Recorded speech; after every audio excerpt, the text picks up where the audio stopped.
Well, from a even though it was badly animated, from an emotional response, as we see that Igneel from Fairytale has returned in the new Fairytale episode. Well, what has happened? It's actually a fine mess. It is.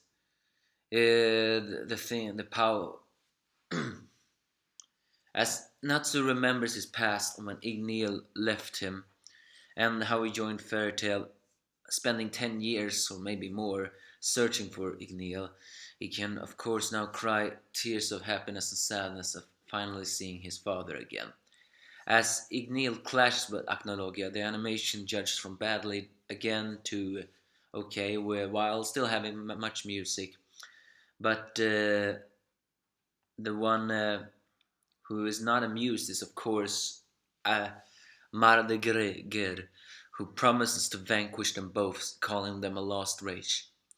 Eventually, the heartbeat of the other dragon slayers also stops, and they begin to wonder if there's a dragon inside Agajil too. Frustrated, Gajil just asks Natsu what the hell is going on. Natsu himself doesn't know, but in anger and frustration, he of course charges against Igneel, who tells him they cannot talk now.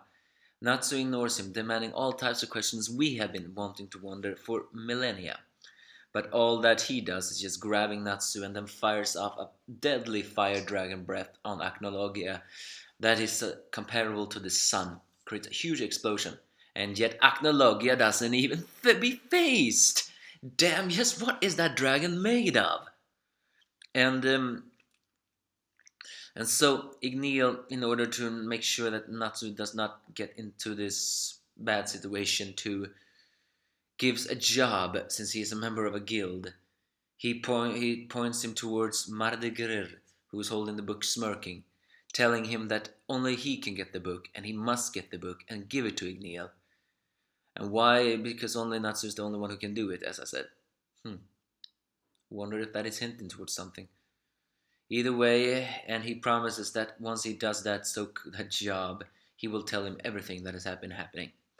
And so he launches his son as Natsu begins to clash with Mardigire with some filler battle scenes, but awesome music along with it. And also, here's another hint. Mardigire is saying this is the first time Natsu has seen his Kurt, and yet he's perfectly dodging it. One wonders if the instinct is that great, or it tends towards something else.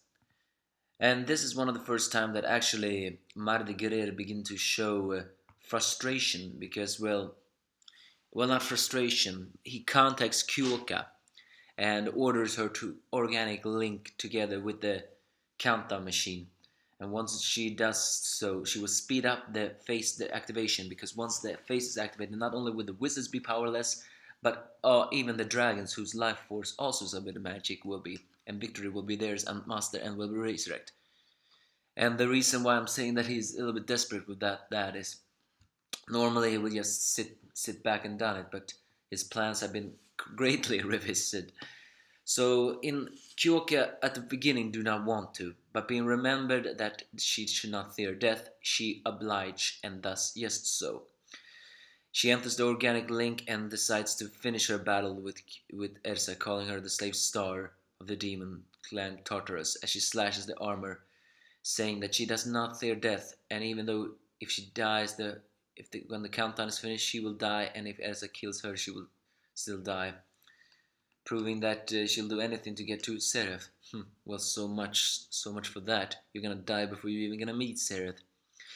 But soon, I have a feeling that next week we're gonna get close to the wrapping up of this arc.